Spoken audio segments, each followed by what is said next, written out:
to Was It Something I Said? The panel show all about quotations that takes on the daunting task of analysing anything ever said by anyone ever. For instance, Tony Blair once said, "My soul is and always will be that of a rebel." That's debatable. Tony Blair's got a soul? On Mickey Flanagan's team tonight is actor, author and man whose dealings with the Inland Revenue are above reproach, Charlie Hickson. And with Richard Ayoade is comedian and writer Jimmy Carr.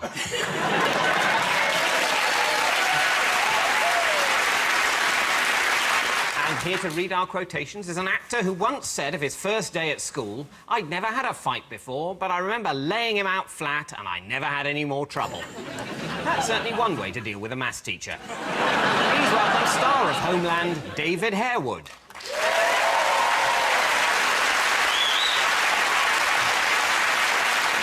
So, our first round is called Threesomes. All our panellists have to do is match a series of quotes to one of three celebrities. You can also play along at home by following @SomethingISaid on Twitter to unlock extra clips. The theme of this week's Threesomes is ego. Can we have the first quotation, please, David? I can go into restaurants and a whole table will get up and clap if they recognise me. In a minute, I'll give you three people to choose from, but any initial thoughts about that? I think surely this is some sort of sporting side. The only time I've ever seen this is when footballers walk into a restaurant and they've just won a thing and everyone goes crazy and nuts, and I could imagine that happening to a game. Yeah. What a match, isn't it? No, I call it a game. A game. I mean, football is a game. I'm not going to disagree with you. I call it a game of kicks. You call soccer ball a game of kicks? Yes, a game of kicks. Well, you're not a real fan. How dare you? But if one of those men, if one of the kicking men, kicks. if a grown man who wears shorts for a living and does kicks walked into a restaurant, you'd get up and clap him, wouldn't you? I doubt I'd recognise a man who played the game of kicks for a job. Also, we're dismissing the possibility that this is a slow hand clap of derision. Yeah. Just that really... Yeah. So it could be someone very obese. And it's a slow hand clap waiting for them to get to the table. I think you're more likely to do a trombone noise. I wonder if anyone really obese has ever walked into an all-you-can-eat buffet and the geezer's gone, "Now you're having a laugh." I think the crucial difference between this country and America is we've got eat as much as you like, they've got eat all you can. Oh, yeah. And there's like a sense of challenge in that, isn't there? In some restaurants in America, they actually give you a free meal to take home, which is extraordinary. I think that's a takeaway, man. They bring you.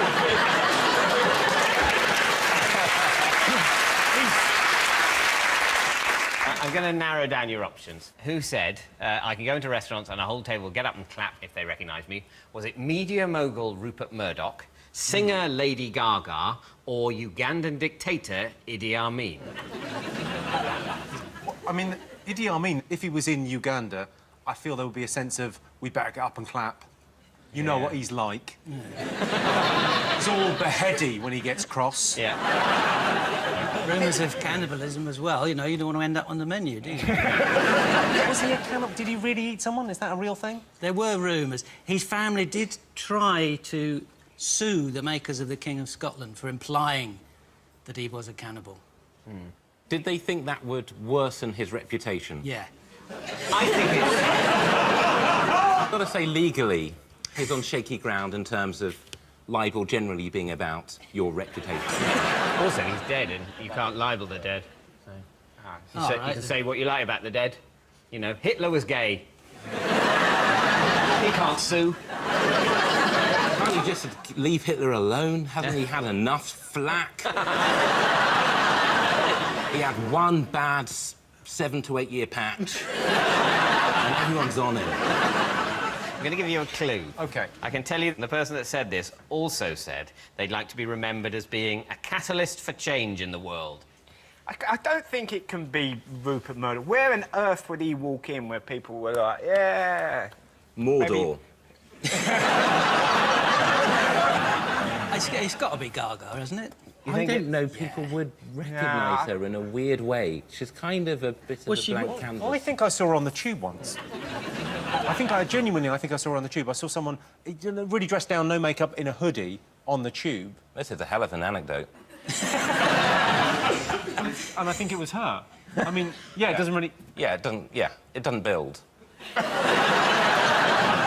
should have lied, Jim, in the second half of that story, and just said, "Oh, I saw her on the train, and she had a shit in the corner of the chair." She had an oyster cart.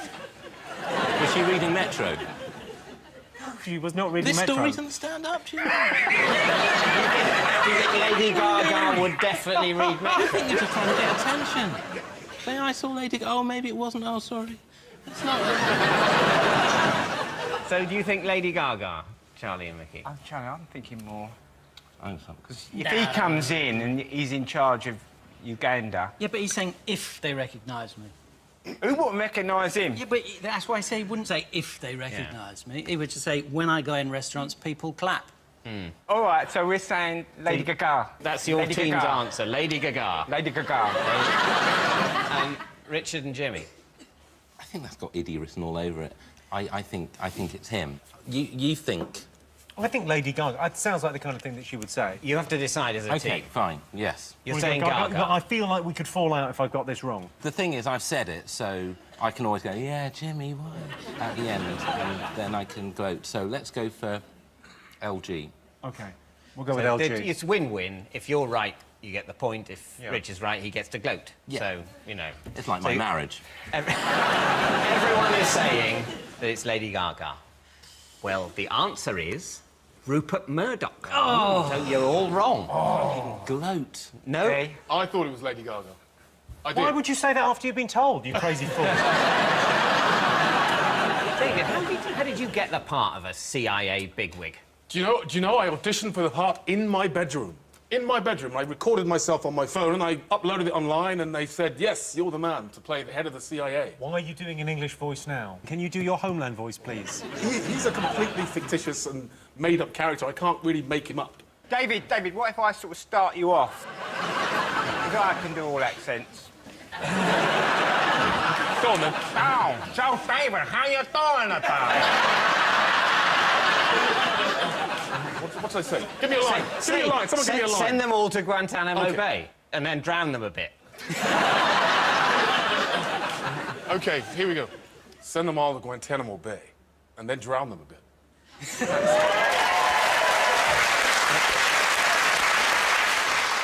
David, can I ask you a question? Did you know whether he was going to blow himself up at the end or not? Were you... Oh, I haven't seen it. David, can we have our next quotation on the Yes. subject of ego, please? I myself consider myself the most powerful figure in the world. Once again, it's one of Rupert Murdoch, Lady Gaga or Idi Amin. The way it's phrased, it sounds like a Lionel Bart sort of Oliver the Musical. I myself consider myself the figure in the world. It sounds He's kind the of... Artful Dodger when he discovered cocaine, wasn't he? He got all self-centred. I consider myself the most powerful figure in the world. That's exactly the voice I had in my head. I said Lionel Bart.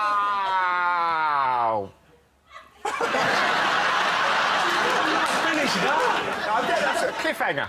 Yeah. That's how every Cockney song starts.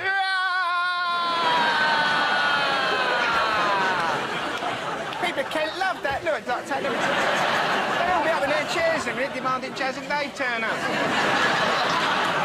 David, I want to ask you, because you're from Birmingham, did you never come out of character and sort of go, what do you fucking mean he's going to blow himself up?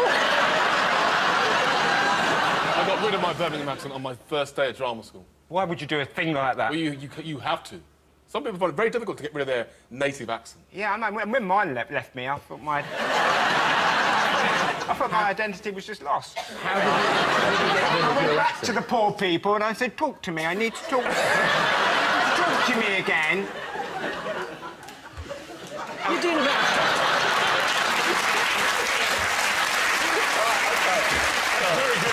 He's a man of 1,000 voices.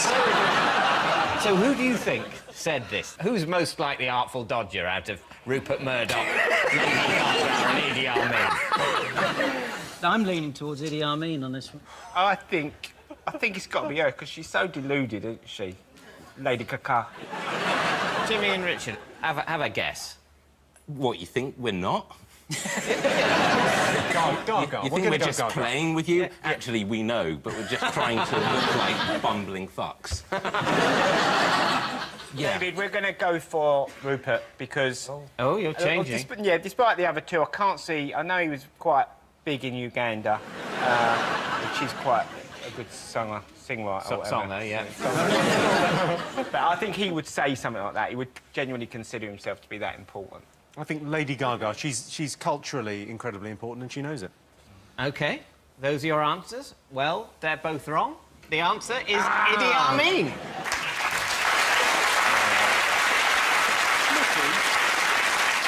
How would he have sounded when he said that, Mickey? If I close my eyes now, what would his voice have sounded like? You sound the same with your eyes open. The eye thing.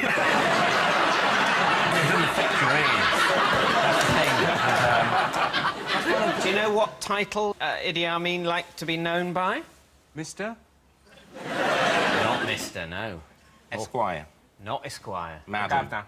No. He used to like to be known as His Excellency President for Life Field Marshal Al-Hajj Dr. Idi Amin Dada VC DSO MC Lord of all the beasts of the earth and fishes of the sea and conqueror of the British Empire in Africa in general and Uganda in particular.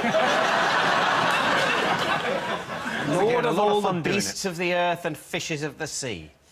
That's nice. That's quite a claim. What about frogs?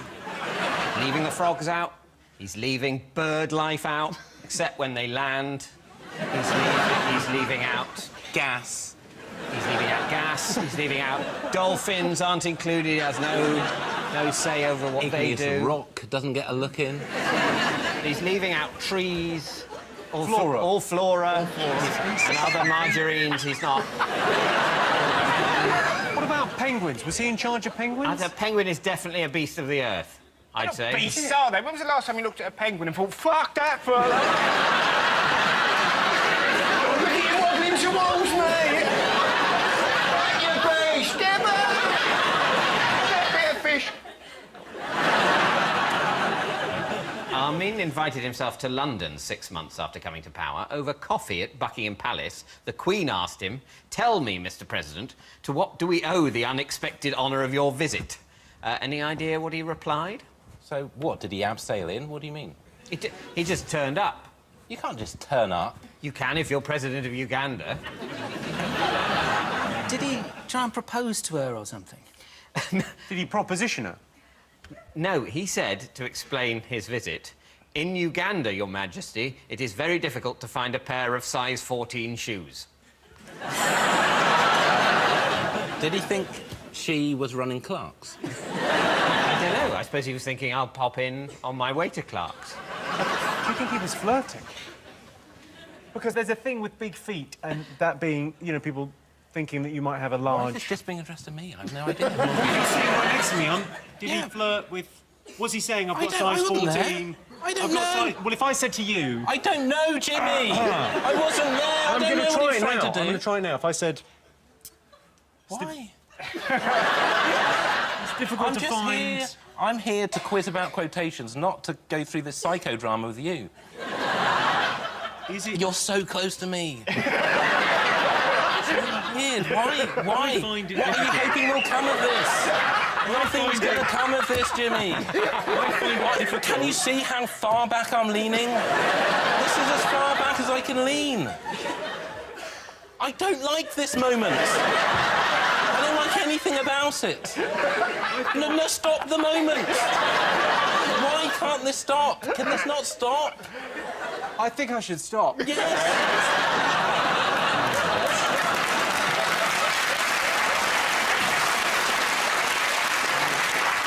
So, at the end of our threesomes round, I can tell you that the teams are tied. Over the break, see if you can complete this quotation from Charlie Chaplin in 1914 when he was renegotiating his contract with Keystone Studios. All I need to make a comedy is what? Tweet your answer to @somethingIsaid, and we'll see you in a couple of minutes. Welcome back to Was It Something I Said? Before the break, we asked you to complete this quotation from Charlie Chaplin. All I need to make a comedy is... what? Any thoughts, panel? His moustache, Charlie Chaplin's moustache, was Hitler's based on his? Jimmy, I can't believe you're trying to mine Hitler for humour. I think I know this. A park, a policeman, and a pretty girl, because it's alliterative. Also, that scenario now is cause for concern. It no longer applies in comedy. Could we have the full quotation, please? All I need to make a comedy is a park, a policeman, and a pretty girl. Well done. I would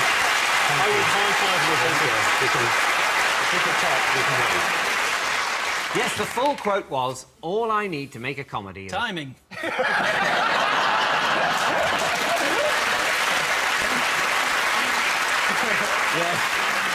Yes, the full quote was, all I need to make a comedy... Repetition. You begin to make me look like a moron. Yes, the full quote was, all I need to make a comedy is a park, a policeman and a pretty girl. Also, all that's needed to end a promising career as a politician. David, you're known for very serious and intense roles. Have you ever wanted to be the clown? That's how I started acting, just messing around at the back of a class at school. How good is your voice? Why is my voice so nasal and weird? Your voice is amazing. It's because I think it's the theatre. I love the theatre. So. Yeah, I'll try and think of that. But also, I've had lots of training. I have had training. How dare you? Where is your training? Did you train to be a comedian? No, I didn't train. Oh. In anything. I literally have no skills. No, I have don't- nothing. I don't have any skills either. I have no skills that humans actually need. I can paint and decorate. You can paint and decorate. You're a plasterer. No, you're a painter and decorator. And painter. And what I can do is I can sit behind an inexplicably shiny desk and poorly read things. In a survival situation, these really skills are not needed. I'm not even trusted to read things out. No, exactly. They'll eat you before they'll eat me. Now, our next round is called Keywords. We give our panellists a few keywords and ask them to work out the whole quotation. So, for instance, if we gave you fight and beaches, you would, of course, have to work out a quotation from Churchill or from a lifeguard in Magaluf. OK, here's one from US President Abraham Lincoln, taken from one of the greatest speeches of American history. Every American school kid knows this quote, but do our panellists. As your first clue, David, can we have 2 keywords, please? Score and 7. That is a very famous quote. It's the Gettysburg Address. I can't necessarily get it word for word, but I think it was. I didn't do very well in my local pub's darts tournament. I only got a score of 7.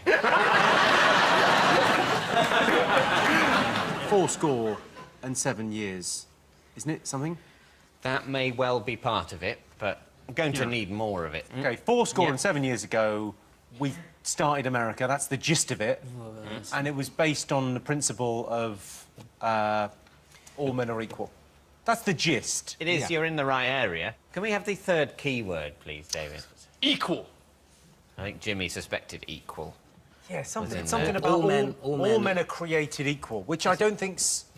From what my girlfriend says, is not the case. Some of her ex-boyfriends have been terrific at stuff. Well, I'm going to press you to a specific guess. I'm going to have a bash, but it's OK. not going to be right. Have a bash. Is it 70 years ago and 7, our forefathers declared that all men shall be equal?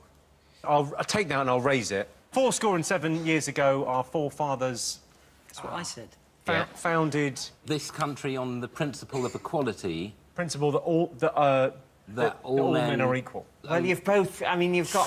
Can we have the full quotation, please? In an American accent. 7 years ago, our fathers brought forth on this continent a new nation, conceived in liberty, and dedicated to the proposition that all men are created equal. How good that impression? And I think both teams did very well. You got the 407 years and the all men are created equal. There wasn't so much new nation conceived in liberty coming forward, but, you know... When that came up, I didn't even know who he was. I didn't know who he was. I just thought, who is the geezer?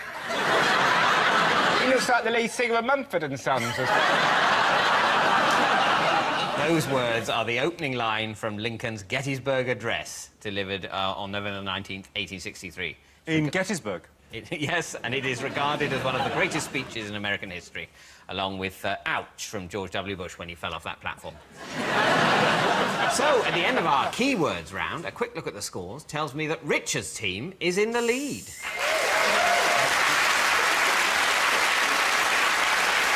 So up next is a round called What Are They Talking About? You're going to hear a quote that's been taken completely out of context, an idea we got from the Daily Mail. All the panellists have to do is work out what the hell that person is talking about. Here's a quotation from actress Catherine Zeta-Jones. Can we hear it, please, David? It happened once, and we thought there were paparazzi around, so we had to go into the bushes. I think it's a classic piece of misdirection. You want us all to think it's something rude, and they were having oral sex to cure his throat cancer. But it's probably bird watching or something. I'm very happy to go down the oral sex road. Sorry, that's not... I was... I mean, you can imagine him, though. He'd probably get halfway down her and go, where am I going? What?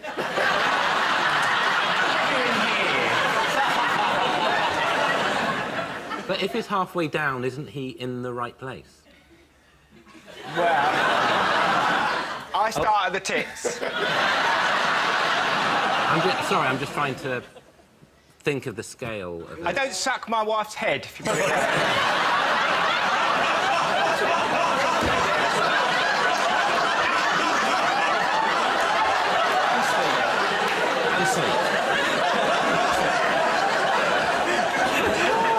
This is not about oral sex. Okay. They were playing golf at the time.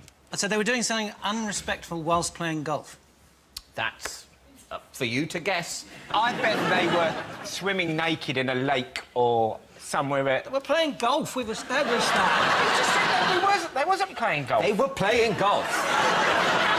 Well, they weren't playing golf, then they are playing golf. No, there was no time they weren't playing golf. They're playing golf. All the time. No, when... They get up in the morning and then they go, where's the clubs? Come on. They were playing golf... At that time. In the scenario she's describing. So they were playing golf. No, they weren't playing golf.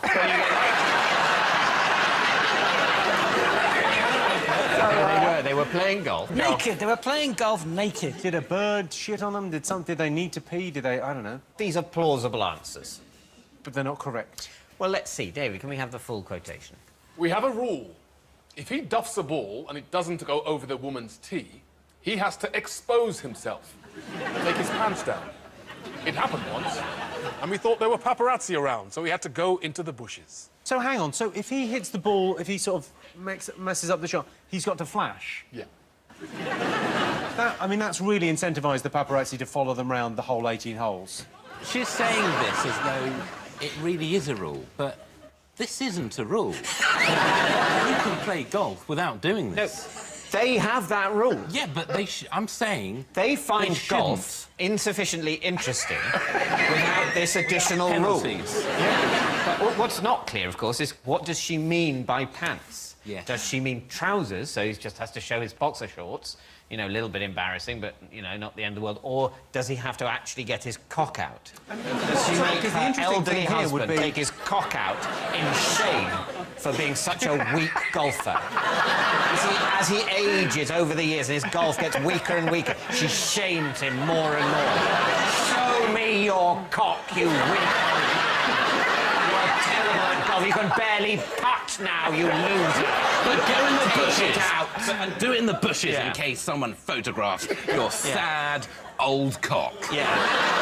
Take it furtively out of your trousers and show it to me, old man. Take it.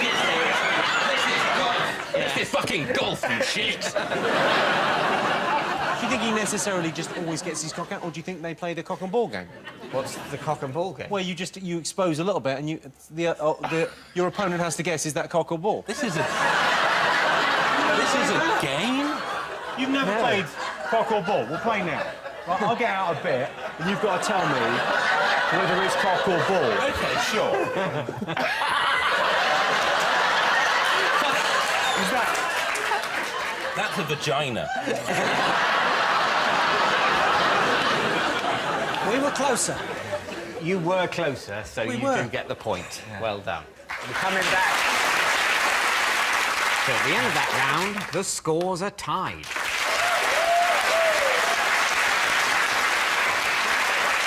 Over the break, see if you can complete this quotation from rock star Ozzy Osbourne.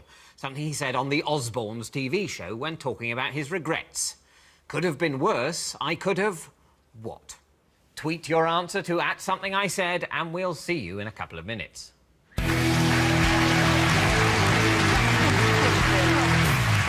Welcome back to Was It Something I Said? Before the break, we asked you to complete this quotation from Ozzy Osbourne.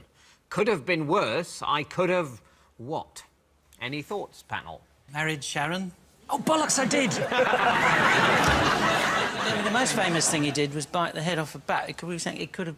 Did he do that, really? Yeah, I think he did do that. He did. But it was an Where accident. do you source bats? Well, someone threw threw a bat onto the stage, and he thought it was a plastic bat. He thought, oh, what an amusing thing, I'll bite the head off this bat, and crunched into it, and quickly realised, oh, they haven't cooked this. That's gone horribly. Dead, though. It's a dead bat. Well, it's a once dead the bat head by the was time bitten he's off. finished. No, before. No. Well, how did I they must have manage to been throw dead. it onto the stage? Why didn't the bat just fly off? Maybe the bat had died that afternoon and the owner thought, how would he really like to see, you know... Yeah. Who better than to take him to a gig and hope that Ozzy bites his Yeah, nut off? I've you know, actually- but so just see a good friend. It's what he would have wanted. He was a bat. It's not that. No. David, could we have the complete quote, please? The correct quote is, could have been worse. I could have been Sting. Ozzy has also said, out of everything I've lost, I miss my mind the most.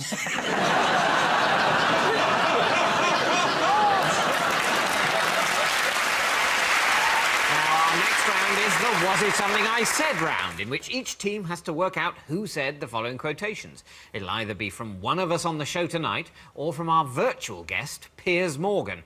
So, obviously, the stakes in the show have just shot up as everyone on the panel stares right down the barrel of the possibility that a quote of theirs is about to be judged the sort of thing Piers Morgan might say. So, first up is Mickey's team. Who said the following? Was it Richard, Jimmy, David, me, or Piers Morgan? I think I had my midlife crisis when I was 26. People are having them earlier. It's to do with life speeding up. So, was it Richard, Jimmy, David, me, or Piers Morgan? Well, I can't say I've seen Jimmy have a crisis. Nah. And I can't... It I might think be David, Richard's although- having a continual crisis. Yeah. David was middle-aged when he was about 13. I'm erring quite heavily towards David, yes. Yeah. Which David? That one, Me. Yeah. the hairy one. Is that... That's the only way I can tell you apart. Yeah. The hair. So is that your answer? Yeah, we'll say you. The hairy David. Well, no, it wasn't me. It was Jimmy Carr. Oh. So, You pansy. so was it good to get your midlife crisis with over? Got it out of the way, you know. Yeah. Left my job and went and started doing stand-up, yeah. Yeah. Yeah, it's like not a full midlife crisis, but, you know, a little You bit. just wait when you get a proper midlife crisis. What happens in the proper midlife crisis? What have I got All on the hell post? breaks loose.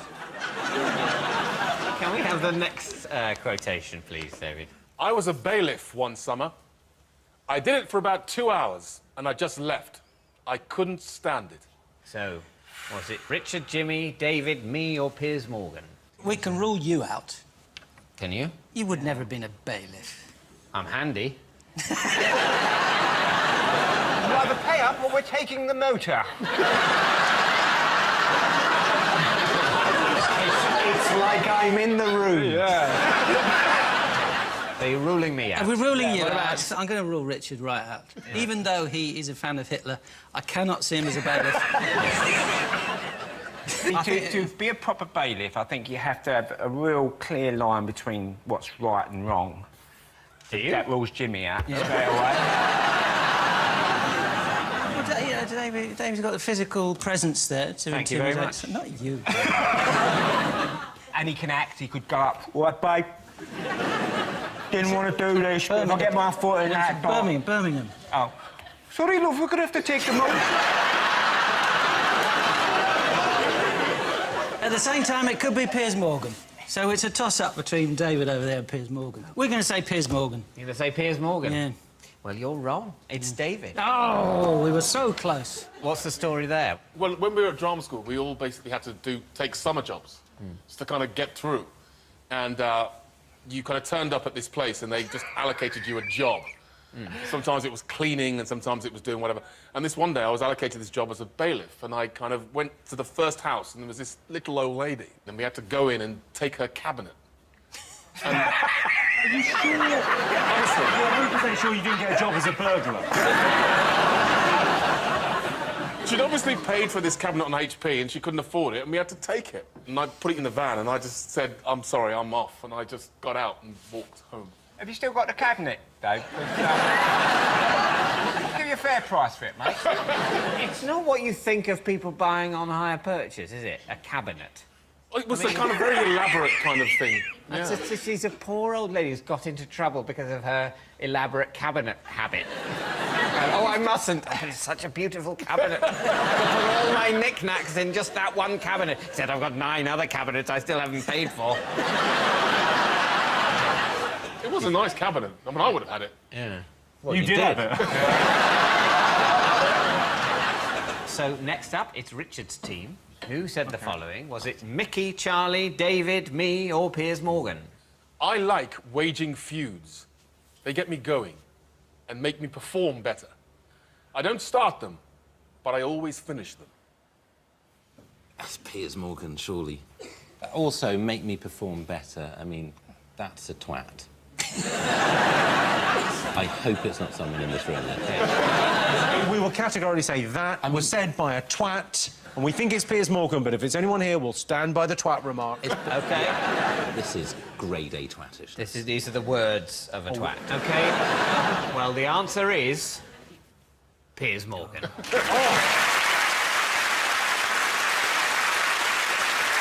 we have the next quote, please? If I met my 16-year-old self now, I'd probably think he was a bit of a twat. So was it Mickey, Charlie, David, me, or Piers Morgan? I think it's David. I think that might be in your biography. I think you might have said that in a kind of self-deprecating kind of I used to play a lot of board games. And you think I would now disrespect a teenage player of board games maybe not. rather than envy him, his glamorous lifestyle? No, you were in a band, weren't you, Charlie? I was, yes. So you were in bands when you were 16? No. I was a bit of a twat, though. You just said. As watertight as that is, I do think it's David. Hang on, what was Mickey doing when he was 16? I imagine you had a couple of kids? A couple of different mums? Yeah, just coming to the end of my drinking days. Well, I think it's Charlie. You think it's David. Let's go Mickey. It's a compromise position. Mickey. I'm happy with that. Well, the answer is Charlie Higson. Was that not a clue? When he said he was a twat when he was 16, was that not a clue? Should we have not gone with that?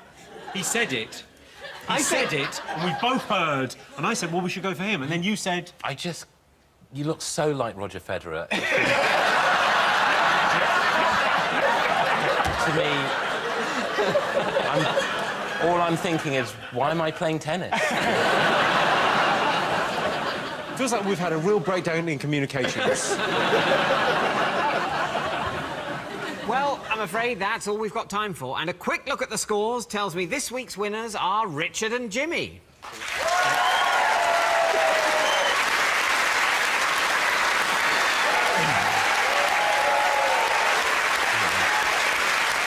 Thanks you to Mickey and Charlie, Richard and Jimmy, and to our guest narrator, David Harewood. And we leave you with a surprising revelation from Virginia Woolf. One has to secrete a jelly in which to slip quotations down people's throats, and one always secretes too much jelly. And I believe Virginia Woolf's excessively secreted jelly is now available at Waitrose. Good night. Back for more Was It Something I Said on Sunday night at 10 o'clock. And next Friday night, Channel 4 unleashes a brand new comedy. Greg Davis is teetering on the edge. Meet our main man down at 9:30. Next tonight, the Pumpkins are coming out. Time to party. London Irish. Halloween.